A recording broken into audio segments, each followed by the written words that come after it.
Hello friends, आज के इस वीडियो में हम स्टार्ट कर रहे हैं पंचकर्म का चैप्टर नंबर 4, जिसका नाम है स्पेशल प्रोसीजर्स। ठीक है, ये जो है ये पार्ट 1 रहेगा। इसका पार्ट 2 भी आएगा, जिसमें हम बाकी के जो एनसीईआरएसएम के टॉपिक्स हैं उनको कंप्लीट करेंगे। पार्ट 1 में हमसे जितने टॉपिक्स कंप्लीट हो सकेंगे हम वो कंप्लीट करेंगे, फिर हम उसके बाद पार्ट 2 में बचे हुए टॉपिक्स को कंप्लीट करेंगे। ठीक है, तो इसमें हम टॉपिक्स अगर देखें तो इसमें हम देख सकते हैं कि संकर स्वेद है, क्षीरधूम है, काय सेक है, फिर धान्य अम्ल धारा है, तक्रधारा है, तलम, शिरोलेप जिसे हम थलापुत हिचिल भी कहते हैं, और फिर अन्नलेप है लास्ट। तो ये सारे टॉपिक्स हम इस लेक्चर में कवर अप करेंगे। ये जो है ये अध्याय 4 है, जिसे हम कहते हैं विशिष्ट प्रक्रिया, स्पेशल प्रोसीजर्स। ठीक है, तो ये पंचकर्म सब्जेक्ट का अध्याय नंबर 4 है। फिर उसके बाद हम देखते हैं सबसे पहले संकर स्वेद क्या होता है, इसका परिचय देख लेते हैं। स्वेदन द्रव्यों तिल, उड़द, कुल्थी, मांस आदि को कूट पीसकर पोटली बनाकर सुखोष्ण करके जो स्वेदन किया जाता है उसे संकर स्वेद कहते हैं। संकर का अर्थ होता है मिश्रण, अर्थात दो या दो से अधिक द्रव्यों के सम्मिश्रण से बना हुआ। अर्थात इसमें द्रव्यों को मिलाकर उन्हें पिंडाकार बनाकर स्वेदन किया जाता है। पिंड बनाने के कारण इसे पिंड स्वेद भी कहा जाता है। इससे शरीर में साक्षात सीधे ताप पहुंचाया जाने के कारण इसे ताप स्वेद भी कहा जाता है। तो इसमें क्या करते हैं कि स्वेदन द्रव्यों का उपयोग किया जाता है, जैसे तिल, उड़द, कुल्थी, मांस आदि। तो इन द्रव्यों को क्या करते हैं, कूट पीस कर एक पोटली बनाते हैं और फिर उस पोटली को सुखोष्ण करके उससे स्वेदन करते हैं। ठीक है, तो इसको हम कहते हैं संकर स्वेद, जिसमें संकर का जो अर्थ होता है वो होता है मिश्रण। तो इसमें दो या दो से अधिक द्रव्यों का सम्मिश्रण करते हैं और फिर पोटली बनाते हैं, इसलिए इसको संकर स्वेद कहते हैं। ठीक है, अर्थात इसमें क्या करते हैं, द्रव्यों को मिलाकर उन्हें पिंडाकार भी बनाया जाता है। जो ये सारे द्रव्य बताए गए हैं इनको मिलाकर एक पिंडाकार बनाया जाता है और उससे स्वेदन करते हैं, इसलिए हम इसे पिंड स्वेद भी कहते हैं। ठीक है, और साथ में हम इसे ताप स्वेद भी कहते हैं, क्योंकि इसमें क्या करते हैं कि शरीर में डायरेक्टली ताप पहुंचाया जाता है द्रव्यों का। क्योंकि हम क्या कर रहे हैं, द्रव्यों को पिंडाकार बनाकर उन्हें उष्ण करके, मतलब सुखोष्ण करके फिर उससे हम ताप कर रहे हैं शरीर में, तो इसलिए हम इस डायरेक्टली जो है शरीर में ताप पहुंचा रहे हैं द्रव्यों का, इसलिए हम इसे ताप स्वेद भी कहते हैं। ठीक है, तो यहाँ पर ये संकर स्वेद का परिचय कंप्लीट होता है। फिर नेक्स्ट हम देखते हैं स्वेद के दो भेद होते हैं। सबसे पहला होता है स्निग्ध स्वेद, दूसरा होता है रूक्ष स्वेद। ठीक है, सबसे पहले हम देखते हैं स्निग्ध संकर स्वेद क्या होता है। इसमें तिल, उड़द, चावल आदि को पायस, खीर, मांस, मांसरस तथा अम्ल वर्ग के द्रव्यों के साथ पकाकर पोटली बनाते हैं। फिर उस पोटली को उष्ण पायस, दूध या मांसरस में डुबोकर स्वेदन किया जाता है। इस प्रकार के स्वेदन का प्रयोग वात व्याधि या वात प्रधान रोगों में किया जाता है। इसमें क्या करते हैं कि ये सारे जो हैं द्रव्य का उपयोग करते हैं, जैसे तिल, उड़द, चावल का उपयोग करते हैं। ठीक है, और इसमें हम पायस, मांस, मांसरस और अम्ल वर्ग के द्रव्यों के साथ इनको मिला देते हैं। फिर उसके बाद इनको पकाकर हम एक पोटली बनाते हैं और फिर उस पोटली को हम उष्ण पायस, दूध या मांसरस में डुबोकर फिर स्वेदन करते हैं। ठीक है, तो इस प्रकार के स्वेदन से क्या होता है कि वातज व्याधि जो होती हैं और वात प्रधान रोग होते हैं उनका शमन होता है, वो कम होते हैं। फिर नेक्स्ट हम देखते हैं रूक्ष संकर स्वेद। तो पहले वाला जो था ये स्निग्ध संकर स्वेद था, तो ये वात व्याधि के लिए था। ये रूक्ष संकर स्वेद है तो ये कफज व्याधि के लिए रहेगा। ठीक है, कफ प्रधान व्याधि के लिए। तो इसमें हम क्या करेंगे, गाय, बकरी, घोड़ा, गधा आदि के सूखे पुरुष, लोहे के पिंड, धूल, बालू आदि की पोटली से गरम गरम स्वेदन करना रूक्ष संकर स्वेद कहलाता है। इसमें हम क्या करेंगे, गाय, बकरी, घोड़ा, गधा की पुरीश का उपयोग करते हैं, लोहे के पिंड का और धूल बालू का, उसकी पोटली बनाते हैं और गरम गरम उससे स्वेदन करते हैं। तो उसको हम कहते हैं रूक्ष संकर स्वेद। ठीक है, इसका उपयोग क्या होता है, इस प्रकार के स्वेदन का प्रयोग कफ प्रधान व्याधियों में किया जाता है, जैसे कि घृतरसी, कटिग्रह, ग्रीवा स्तंभ आदि में किया जाता है। ठीक है, संधियों पर वातुलाकार और लंबे अंगों पर दीर्घाकार स्वेदन किया जाता है। ठीक है, 5 मिनट के अंतर पर पोटली के ठंडे होने पर पोटली बदलकर गर्म कर लिया जाता है। प्रतिदिन 20 से 40 मिनट तक स्वेदन करके रोगी को अल्प उष्ण निवात तथा वस्त्र द्वारा ओढ़ाकर रखा जाता है। तो इसमें क्या करते हैं, ये सारा तो हमने ऑलरेडी देख लिया, इसका जो उपयोग है ये भी देख लिया। तो इसमें क्या करते हैं, हम 5 से 10 मिनट के अंतर में जो पोटली है अगर ठंडी हो गई है तो फिर दूसरी पोटली, मतलब पोटली जो है हम बदल देते हैं और गर्म पोटली का उपयोग करते हैं। ठीक है, तो डेली बेसिस पर हमें 20 से 40 मिनट तक जो है स्वेदन करना चाहिए, और स्वेदन करने के बाद हमें जो रोगी है उसको अल्प उष्ण वातावरण में रखना चाहिए और उसको वस्त्र के द्वारा ढककर, मतलब ओढ़ाकर रखना चाहिए। ठीक है, फिर उसके बाद नेक्स्ट हम देखते हैं दूसरा टॉपिक जो हमने देखा था हमारे सिलेबस का, वो है क्षीर धूम। तो क्षीर का मतलब इधर होता है दुग्ध। ठीक है। धूम का मतलब क्या होता है, यहाँ धूम का तात्पर्य है वाष्प, वाष्प मतलब वाटर वेपर्स, ठीक है। अतः क्षीर से वाष्प स्वेदन नाड़ी विधि की प्रक्रिया को क्षीर धूम स्वेदन कहते हैं। हमने देखा है कि नाड़ी स्वेद में क्या करते हैं, वो पाइप से स्वेद करते हैं, ठीक है। कुकर का यूज़ किया जाता है इसमें, फिर पाइप लगाते हैं और फिर उससे जो है स्वेदन करते हैं पेशेंट का, ठीक है। तो इसमें हम क्या कर रहे हैं कि हमने पहले देखा था नाड़ी स्वेदन कैसे कल्क से क्वाथ से कर रहे थे, तो इसमें हम दुग्ध से करेंगे, ठीक है। जो कुकर है उसमें दुग्ध को फिलअप करेंगे और फिर उसके बाद हम जो पाइप है वो नली है उसके थ्रू जो है स्वेदन करेंगे पेशेंट का। तो यहाँ पर जो है क्षीर का मतलब हो गया दुग्ध और धूम का मतलब हो गया, यहाँ धूम का तात्पर्य है वाटर वेपर्स, ठीक है। और क्षीर से जो है, क्षीर से मतलब दूध से जो वाटर वेपर्स उत्पन्न होंगी उसमें हम नाड़ी स्वेदन की विधि से जो है स्वेदन कर्म करेंगे, ठीक है। तो इसलिए इसको हम कहते हैं क्षीर धूम स्वेदन। फिर शीरधूम में क्या करते हैं, शीरधूम वस्तुतः नाड़ी स्वेद है जो ऊष्म स्वेद का प्रकार है, ठीक है। तो शीरधूम जो है वो एक नाड़ी स्वेद है और ये ऊष्म स्वेद का एक प्रकार होता है। नाड़ी स्वेद हेतु आचार्य ने विभिन्न स्वेदन द्रव्यों का वर्णन किया है जिसमें दोषघ्नता एवं रोग अनुसार द्रव्यों को चयन कर सकते हैं। क्षीरधूम धूम में क्षीर का प्रयोग नाड़ी स्वेदन हेतु किया जाता है। तो ये सारी चीज़ें वही लिखा है कि जो हम इसमें द्रव्यों का प्रयोग करेंगे, मतलब दुग्ध में हम कुछ द्रव्यों को भी मिक्सअप करेंगे, ठीक है। फिर उसके बाद हम नाड़ी स्वेदन के थ्रू जो है क्षीर धूम करेंगे। तो उसमें जो हम द्रव्यों का उपयोग करेंगे वो उसके अकॉर्डिंग करेंगे कि दोष कौन से हैं और उसमें रोग कौन सा है, ठीक है। तो रोग अनुसार और दोष अनुसार हम द्रव्यों का जो है सिलेक्शन करेंगे इसमें। फिर इसके बाद इसमें क्षीर धूम जब हम करते हैं तो उसके पूर्व कर्म क्या होते हैं, तो कुछ आवश्यक सामग्री होती हैं जिनकी रिक्वायरमेंट होती है, जैसे कि बलामूल, जैसे 100 ग्राम बलामूल लेना पड़ता है। फिर दुग्ध लेना पड़ता है 500 ml, अभ्यंग हेतु तेल, तौलिया, कंबल, मोटी चादर, फिर कुकर, रबड़ की नली, कुर्सी और पट्टी, ठीक है। तो ये सारी चीज़ों की रिक्वायरमेंट होती है चीर धूम करते टाइम। फिर उसके बाद क्वाथ का निर्माण हम कैसे करेंगे, तो इसमें 100 ग्राम बला लेंगे, फिर 100 ग्राम बला मूल, मूल मतलब बला मूल मतलब बला की रूट्स लेंगे, ठीक है। इसमें 1.5 लीटर पानी मिला देंगे। सबसे पहले हमने 100 ग्राम बला लिया और 100 ग्राम बला मूल लेकर, मतलब वही जो 100 ग्राम बला की मूल है मतलब रूट्स है उसमें 1.5 लीटर पानी मिला देंगे, मंद आंच पर उसको गर्म करेंगे। फिर आधा कषाय शेष रखते हैं, फिर जब तक वो आधा ना हो जाए तब तक उसको गर्म करते रहेंगे। फिर आधा लीटर कषाय में आधा लीटर दूध मिलाकर स्वेदन हेतु द्रव तैयार करेंगे। फिर क्या किया हमने, उसमें आधा लीटर दूध मिला देंगे, जब वो आधा बचेगा तब हम उसमें फिर से आधा लीटर जो है दूध मिलाएंगे अब की बार, ठीक है। सर्वप्रथम रोगी को तेल से अभ्यंग मुख्यतः सिर, मुख, गर्दन तथा कंधों पर कराते हैं।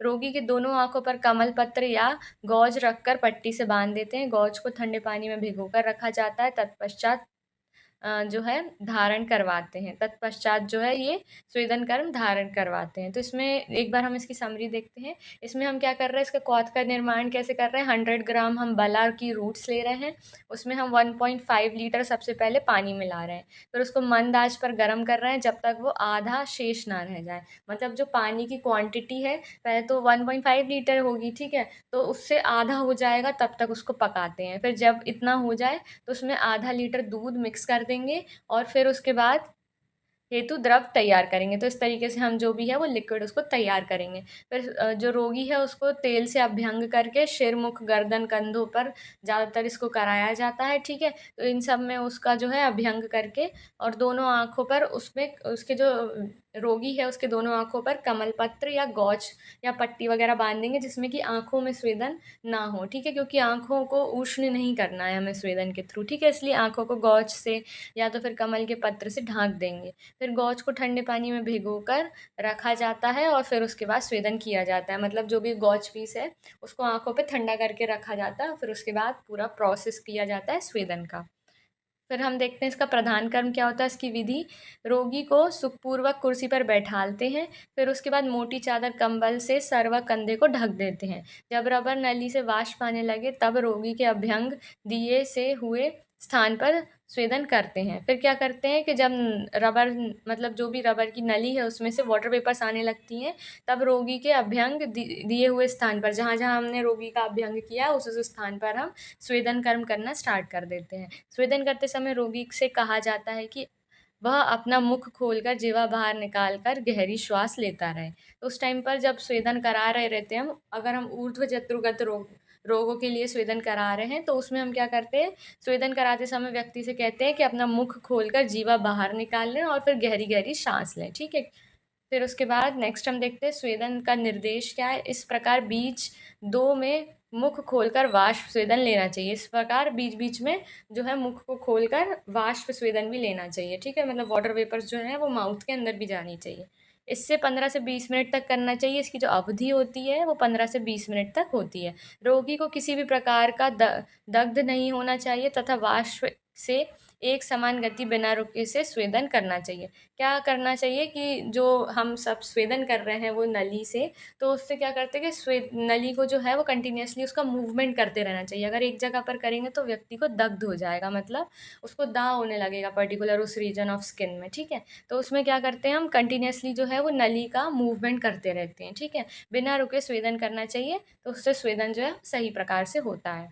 फिर उसके बाद पश्चात कर्म इसका क्या होता है। सम्यक स्वेदन हो जाने के बाद कमल पत्र, जो भी आंखों पर कमल पत्र या गौज पीस हमने रखा था उसको हटा देते हैं। स्वेदन को कोमल वस्त्र से पोंछ दिया जाता है। जो भी स्वेद निकला है, स्वेद को कोमल वस्त्र से पोंछ दिया जाता है। जो भी जो स्वेद बाहर निकला है उसको कोमल वस्त्र से पोंछते हैं, तलम को हटा देते हैं। फिर उसके बाद कवल गंडूश का धारण करवाया जाता है। कवल और गंडूश हम समझते ही हैं, ठीक है। फिर उसके बाद रोगी के सिर पर रसना आदि चूर्ण लगाकर निवात स्थान में विश्राम करवाया जाता है।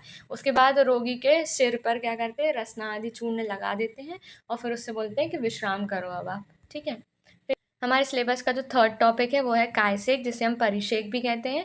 इसमें क्या करते हैं कि शरीर पर स्नेह का उपयोग किया जाता है, जैसे घृत और तेल, या तो फिर कोई औषधि क्वाथ धान नम्ल या तक्र का जो है उपयोग किया जाता है। इन सब का यूज़ करके हम क्या करते हैं कि धारा के रूप में सेक करते हैं, मतलब एक धारा गिराते हैं शरीर पर, उसके द्वारा हम सेक करते हैं, ठीक है, रोगी का। इसको हम कहते हैं परिषेक या कायसेक, ठीक है। इसमें क्या करते हैं, हम औषध द्रव्य के आधार पर इसको नामकरण किया गया है। इसमें धारा के जो प्रकार हमने बताए हुए हैं, कई प्रकार की धारा होती है। जैसे अगर कषाय से हम धारा कर रहे हैं तो उसको हम कषाय धारा कहते हैं। जैसे दशमूल आदि के कषाय से अगर हम परिषेक कर रहे हैं तो उसको हम कहते हैं कषाय धारा।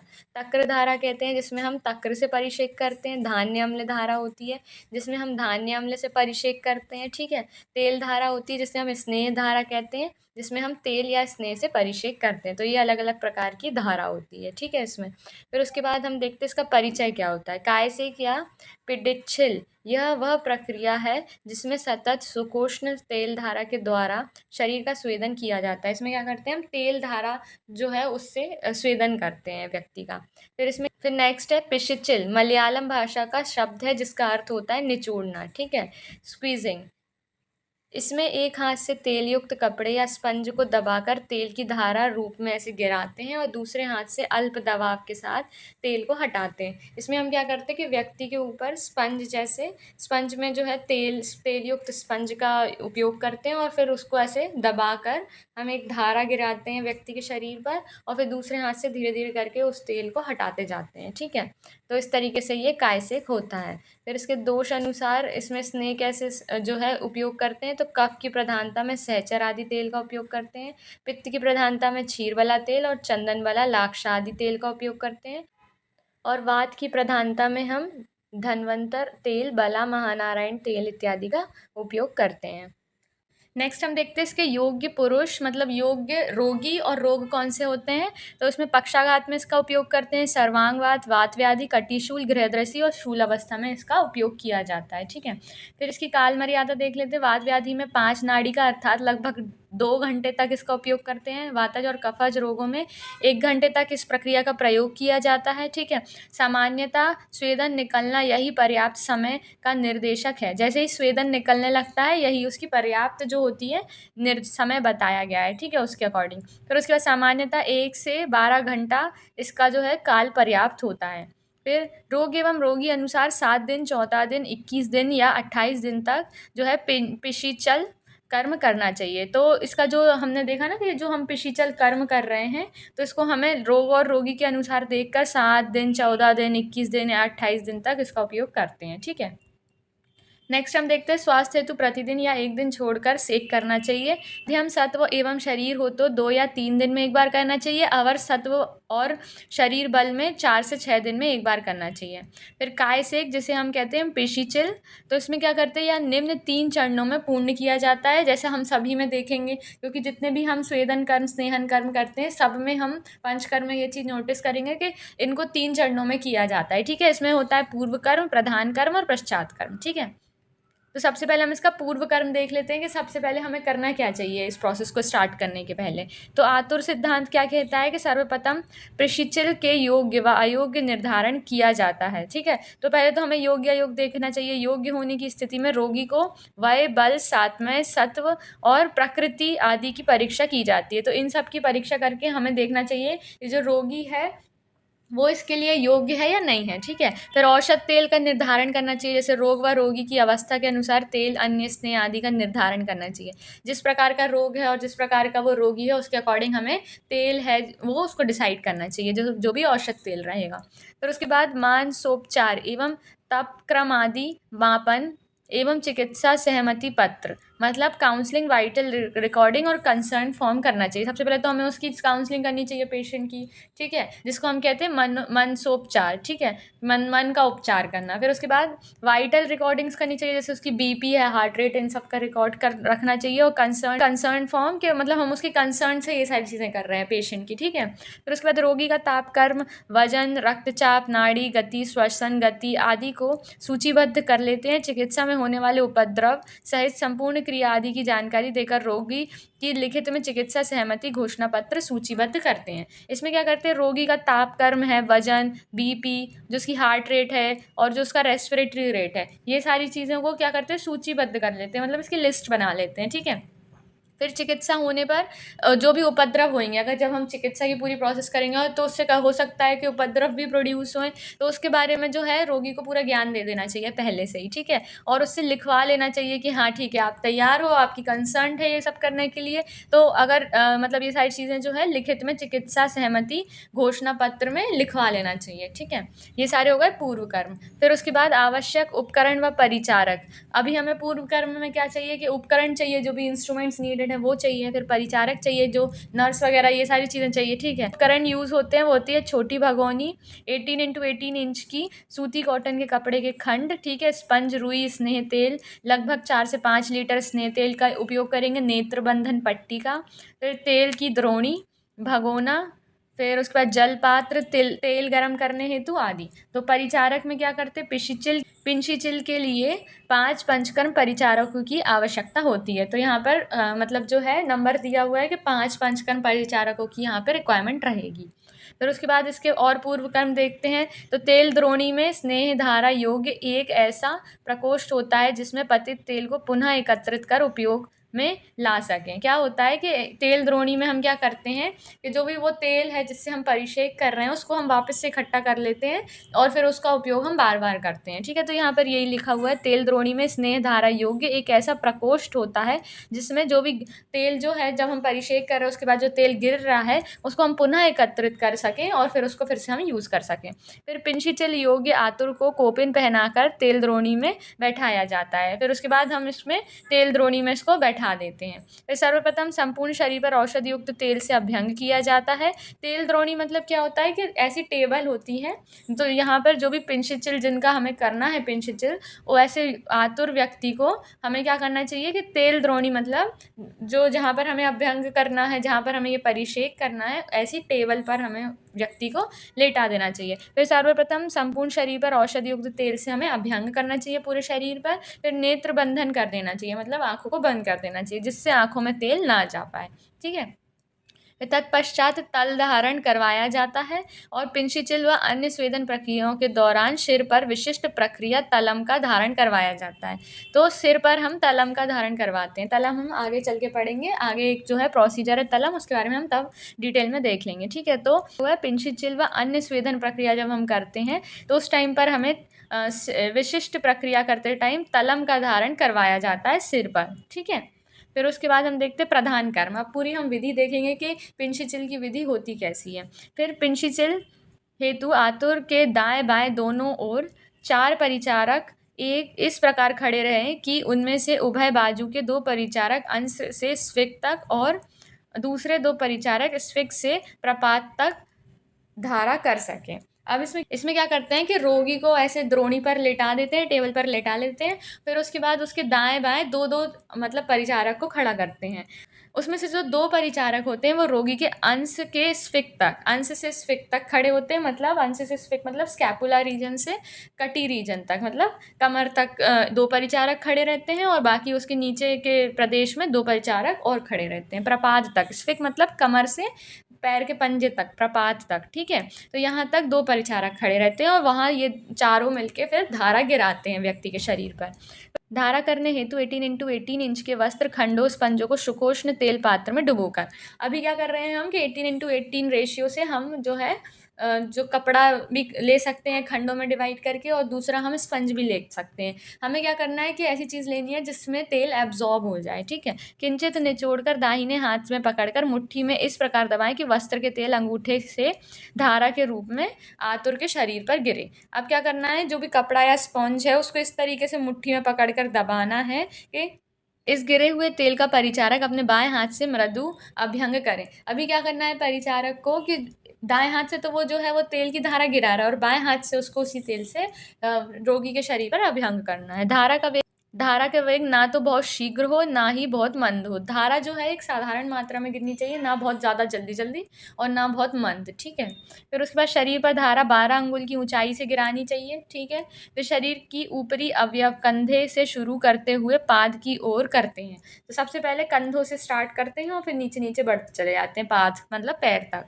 धारा करते समय दोनों ओर के परिचारक एक ही लय में निरंतर तेल की उष्णता समान रखते हुए करते हैं। तो क्या करते हैं, एक ही लय में धारा करनी चाहिए और दोनों व्यक्तियों का, दोनों परिचारकों का जो तेल का उष्णता होनी चाहिए वो भी सेम होनी चाहिए, ठीक है। अभ्यंग की 7 अवस्थाओं में प्रत्येक अवस्था में 5 से 10 मिनट या अधिक देर तक धारा करनी चाहिए। हमने अभ्यंग की 7 अवस्थाएं पढ़ी हैं, ठीक है। Lateral position, supine position, etcetera etcetera हमने अभ्यंग में पढ़ा हुआ है, ठीक है। तो जो 7 अवस्थाएं होती हैं अभ्यंग की, उसमें हर अवस्था में 5 से 10 मिनट तक धारा करनी चाहिए। फिर उसके बाद धारा से द्रोणी में जो तेल गिरता है वह द्रोणी के ढलाव के कारण पादांत भाग में जाकर वहाँ के छिद्र से नीचे गिर जाता है तथा नीचे रखे हुए पात्र में एकत्रित हो जाता है। तो हमें क्या करना है, द्रोणी ऐसी टेबल लेनी है कि वहाँ थोड़ी सी उसमें ढलान होनी चाहिए और वहाँ पर एक छिद्र बना हुआ रहना चाहिए, जिससे वो छिद्र से जो भी तेल है जो टेबल पर गिर रहा है वो जाकर एक पात्र में कलेक्ट हो जाए।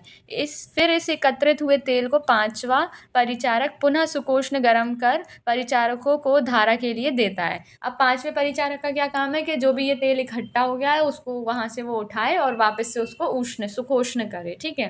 और फिर उसको वापस से चारों परिचारकों को दे दें। इस प्रकार पिंशिचिल कर्म 1 से 12 घंटे तक किया जाता है। तो इस प्रकार इसकी जो ये समय अवधि होती है पिंशिचिल कर्म की, ठीक है। तो ये अब इजीली समझ में आ जाएगा। फिर उसके बाद पिंशिचिल में सावधानियां और व्यापत क्या होते हैं, मतलब प्रिकॉशंस और कॉम्प्लिकेशंस क्या बोले। तो फिर अधिक गर्म, अधिक या कम ऊंचाई से धारा गिराना इत्यादि करने से शरीर पर दाह हो सकती है, क्योंकि अगर बहुत ज़्यादा गर्म तेल का उपयोग करेंगे तो शरीर में दाह हो सकती है, विसर्प, थकावट, स्वर भेद, संधि में भेदनवत पीड़ा, छर्दी, रक्तस्राव आदि उत्पन्न हो सकते हैं। इस स्थिति में चिकित्सा बंद करके इन उपद्रवों की चिकित्सा करनी चाहिए। तो ऐसी स्थिति में अगर कुछ ऐसा हो रहा है और उपद्रव हो गए तो उस स्थिति में क्या करना चाहिए, वो चिकित्सा पूरी बंद कर देनी चाहिए और उपद्रवों की चिकित्सा करनी चाहिए, ठीक है। फिर उसके बाद पश्चात कर्म, अब हो गया है पूरा प्रोसेस कंप्लीट। अब उसके बाद में क्या करना चाहिए, उसको कहते हैं पश्चात कर्म। प्रधान कर्म पश्चात कर्म रोगी के शरीर पर मृदु अभ्यंग करते हैं। तत्पश्चात गर्म पानी से स्पंज या औषध क्वाथ या उष्ण जल से स्नान करवाया जाता है, जिससे शरीर पर लगा हुआ तेल साफ हो जाए। प्रधान कर्म हो गया कंप्लीट। फिर क्या करते हैं, पश्चात कर्म में क्या करते हैं, रोगी के शरीर पर थोड़ा थोड़ा मृदु तरीके से स्मूथ अभ्यंग करते हैं। फिर उसके बाद उसको क्या करते हैं, गर्म पानी से स्पंज या औषध क्वाथ का या उष्ण जल से स्नान करवाते हैं। फिर व्यक्ति को क्या करते हैं, स्नान करवाते हैं, जिससे वो पूरा तेल जो है वो आउट हो जाए। फिर उसके बाद देखते हैं हम आहार आदि व्यथा। अब पश्चात कर्म में हमें किस प्रकार का आहार देना है व्यक्ति को, ये सब करने के बाद पूरी प्रोसेस। तो आहार में लघु आहार, पेय या वागु का सेवन करवाया जाता है, ठीक है। फिर उसके बाद गंधर्व हस्तादि क्वाथ या शुंठी क्वाथ दिया जाता है, जिससे अनुलोमन होता है। तो क्या होता है कि अभी स्नान वगैरह हो गया है रोगी का, तो रोगी को फिर हमें गंधर्व हस्तादि क्वाथ या शुंठी क्वाथ देना चाहिए। इसका प्रयोग प्रातः, साय 25 ml या 50 ml की मात्रा में करते हैं। ठीक है, रोगी के संपूर्ण शरीर को एक पतले चादर से ओढ़कर ढक दें, क्योंकि रोगी के पूरे शरीर को एक पतले चादर से ओढ़कर ढक कर रखते हैं, उसे निवात स्थान में निवास करवाया जाता है। ठीक है, तो ये हो गई इसकी पूरी प्रोसेस। फिर तापक्रम आदि मापन और फिर उसके वाइटल्स फिर से रिकॉर्ड किए जाते हैं, रोगी का तापक्रम, रक्तचाप, नाड़ी गति, श्वसन। तो ठीक है, ये फिर से जो है वो पेशेंट के पूरे वाइटल्स रिकॉर्डिंग करनी चाहिए। फिर उसके बाद तुलना करनी चाहिए कि पहले कैसी थी और अभी कैसी है। ठीक है, फिर तेल बदलने का नियम, अगर हमें तेल बदलना है तो उसमें क्या करना चाहिए, आदर्श अवस्था में प्रतिदिन नया तेल लेना चाहिए। ठीक है, डेली बेसिस पर हमें नया तेल का उपयोग करना चाहिए, किंतु 7 दिन तक उस तेल का प्रयोग को चूसने कर वह कितना कम हुआ है उतना मिलाकर करते हैं। लेकिन ज़्यादातर लोग क्या करते हैं कि 7 दिन तक उस तेल का उपयोग करते हैं। ठीक है, और क्या करते हैं कि अगर तेल थोड़ा कम हो गया है तो उसका क्या करते हैं, थोड़ा उसमें और तेल मिला देते हैं। 3 दिन तक उसी तेल का प्रयोग, फिर अगले दिन 3 दिन तक उसी तेल का प्रयोग, फिर अगले 3 दिन नए तेल का प्रयोग तथा 7वें दिन दोनों तेल मिलाकर उपयोग करते हैं। ठीक है, तो ये अब समझ में आ रहा होगा, सिंपल लैंग्वेज में लिखा हुआ है। फिर उसके बाद कायसेक और पिंशिचिल के पूर्व कर्म देखते हैं। ठीक है, तो अभी हम इसका क्या, अभी हमने इसको कैसे पढ़ा, पूरा थ्योरेटिकली पढ़ा। अभी यहाँ पर चार्ट दिया हुआ है सिंपल, तो कायसेक और पिंशिचिल के पूर्व कर्म का एक छोटा सा चार्ट दिया हुआ है, वो पढ़ लेते हैं। सभी संभार उपकरण को हमें एकत्रित करना है, फिर एवं समुचित परिचारकों की व्यवस्था करना है। ठीक है, योग्य अयोग्य अवस्था को देखना है, रोगी को पीठ के बल लेटाना है। ठीक है, जैसे सुपाइन पोजीशन में। औषध सिद्ध तेल से सर्वांग अभ्यंग स्वेदन करना है। फिर उसके बाद प्रधान कर्म क्या है, वस्त्र खंड स्पंज को सुकोष्ण तेल पात्र में डुबोना है, अंगूठे से धारा रूप में आतुर के शरीर पर गिराना है। ठीक है, ये ऑलरेडी हमने देख लिया। आतुर के शरीर पर मृदु अभ्यंग करना है। पश्चात कर्म में उष्ण जल से जो भी पेशेंट है उसको स्नान कराना है। वायु अनुलोमन हेतु क्वाथ सेवन करवाना है। प्रक्रिया के पश्चात रोगी को आहार विहार समझाना है। ठीक है, फिर नेक्स्ट हम देखते हैं धान्य अम्ल धारा व क्षीर धारा। ये हो गई हमारा नेक्स्ट प्रोसीजर स्टार्ट। ये है हमारे चैप्टर का 4th प्रोसीजर। तो इसमें क्या करते हैं हम, धान्य अम्ल धारा की परिभाषा देख लेते हैं। धान्य अम्ल कांजी धारा एक द्रव्य स्वेद है जो कायसेक का प्रकार है। तो ये जो होती है धान्य अम्ल धारा, ये कायसेक का एक प्रकार ही होता है। ठीक है, धान्य अम्ल का क्विडीकरण करके प्राप्त द्रव्य द्वारा जो धारा की जाती है वह धान्य अम्ल धारा कहलाती है। यह एक रूक्षण चिकित्सा है। ठीक है, तो इसमें क्या करते हैं, बैक्टीरिया इन सब का यूज़ करके करेंगे। ठीक है, आगे देख लेते हैं। फिर नेक्स्ट टॉपिक है धान्य अम्ल निर्माण विधि। इसमें हमें 1 किलो लाल शाली धान लेना है, मतलब चावल लेना है, और दूसरा कुलमाश लेना है, जिसे हम क्षुद्रमास भी कहते हैं, मतलब उड़द होता है। ठीक है, तो 1 किलो लाल शाली लेना है और 1 किलो क्षुद्रमास लेना है, और फिर उसको क्या करना है, 8 गुना जल लेकर इसको बड़े पात्र में दोनों को मिलाकर पका देना है। जब चावल और उड़द सिद्ध हो जाएं तो एक मिट्टी के बड़े घड़े में रखकर संधान किया जाता है। जब ये दोनों पक के सिद्ध हो जाते हैं तो संधान का मतलब फर्मेंटेशन करना पड़ता है इनका। ठीक है, फिर 10 दिनों के बाद जब ये फर्मेंटेड हो जाएं तो उसको क्या करना चाहिए, घड़े के मुख को खोलकर वस्त्र पूत कर किसी पात्र में संग्रहित करके यही कांजी कहलाती है। तो क्या होता है कि हम सिंपल लैंग्वेज में इसको कहें, कांजी का मतलब क्या होता है कि हमें चावल लेने हैं 1 किलो और 1 किलो उड़द की दाल लेनी है। ठीक है, दोनों को मिक्स करके पका देना है। जब वो पक जाए तो उसको संधान करने रख देना है, मतलब फर्मेंट होने रख देना है, और उसके बाद 10 दिनों बाद जब हम उसको खोलते हैं तो वो कांजी बन जाती है। ये है इसकी सामरी।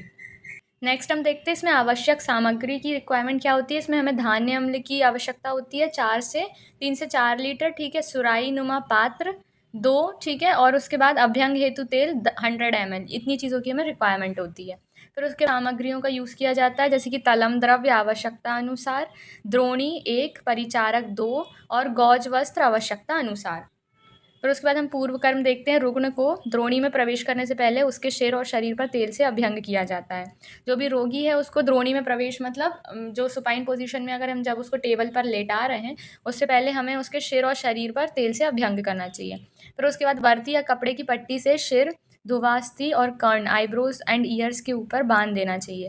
फिर क्या करना चाहिए कि कपड़े या पट्टी बनाकर उसको सिर और दुविधा अस्थि और कानों में, मतलब आईब्रोज, ईयर्स और सिर में पूरा कवर अप करके बांध देना चाहिए। उसके बाद आवश्यकता अनुसार तल धारण कराया जाता है। ठीक है, इसमें नेक्स्ट हम देखते हैं इसका प्रधान कर्म क्या होता है, मतलब इसकी जो पूरी विधि क्या होती है। ठीक है, आतुर को बैठाकर धान्य अम्ल को सुकोष्ण कर 2 परिचारक द्वारा धान्य अम्ल की धारा संपूर्ण शरीर पर परिषेक की भांति सुराही नुमा कुंभी अथवा वर्षिलिका के से कायसेक पिंडचिल की तरह स्वेदन करते हैं। तो देखा था कायसेक में हम जिस तरीके से परिषेक कर रहे थे, एक धारा के रूप में अभ्यंग कर रहे थे, धारा गिरा रहे थे और फिर उससे मृदु अभ्यंग कर रहे थे वो तेल से, उसी तरीके से ये पूरी प्रोसेस होती है। इसमें क्या करते हैं कि 2 परिचारक होते हैं और ये धान्य अम्ल की धारा जो है वो संपूर्ण शरीर में पर गिराते हैं, मतलब उससे हम परिषेक करते हैं, ठीक है। उसकी भांति सुराई नुमा कुंभी, अभी उसमें क्या कर रहे थे हम कायसेक में कि ऐसे एक वस्त्र या स्पंज से का उपयोग कर रहे थे और अंगूठे के थ्रू जो है परिषेक कर रहे थे, लेकिन इसमें हम सुराई नुमा कुंभी का उपयोग करते हैं या वर्षिलिका का उपयोग करते हैं, ठीक है। और जिस तरीके से हम कायसेक की प्रोसेस करते हैं वैसे ही पूरी होती है ये प्रोसेस, लेकिन इसमें हम सुराई नुमा कुंभी का उपयोग करते हैं जो हम धारा गिराते हैं उसमें, ठीक है।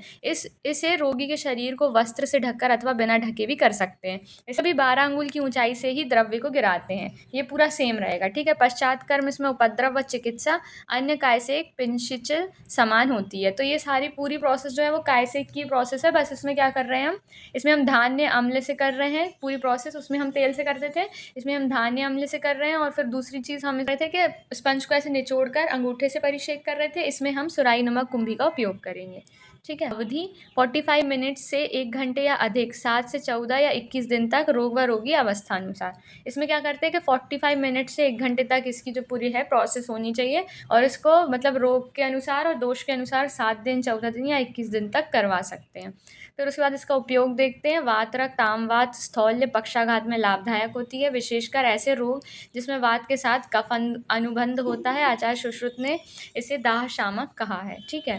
फिर उसके नेक्स्ट हम देखते हैं क्षीरधारा के बारे में, जिसे हम क्षीरसेक भी कहते हैं, ठीक है। धारा कर्म जब दशमूल क्वाथ, चंदन, उशीर, हउबेर, यष्टि मधु, मांस आदि द्रव्यों से सिद्ध क्षीर द्वारा की जाती है वह क्षीर धारा कहलाती है। जब हम इन द्रव्यों का उपयोग करते हैं, ये सारे जो द्रव्य लिखे हैं इन सब का उपयोग करके क्षीर मतलब दुग्ध में इन सबको मिलाकर फिर परिषेक करते हैं, धारा गिराते हैं, उस टाइम पर हम क्या कहते हैं, ऐसी धारा को क्षीर धारा कहते हैं। क्षीर धारा की संपूर्ण प्रक्रिया धारा कर्म समान ही होती है। जिस तरीके से हम धारा कर्म करते हैं उसी प्रकार से हम ये भी करते हैं, लेकिन इसमें हम क्षीर का उपयोग करते हैं और ये द्रव्यों का उपयोग करते हैं, ठीक है। तो यहाँ पर हमारे 4 प्रोसीजर्स होते हैं कंप्लीट। ये सारे स्पेशल प्रोसीजर्स थे।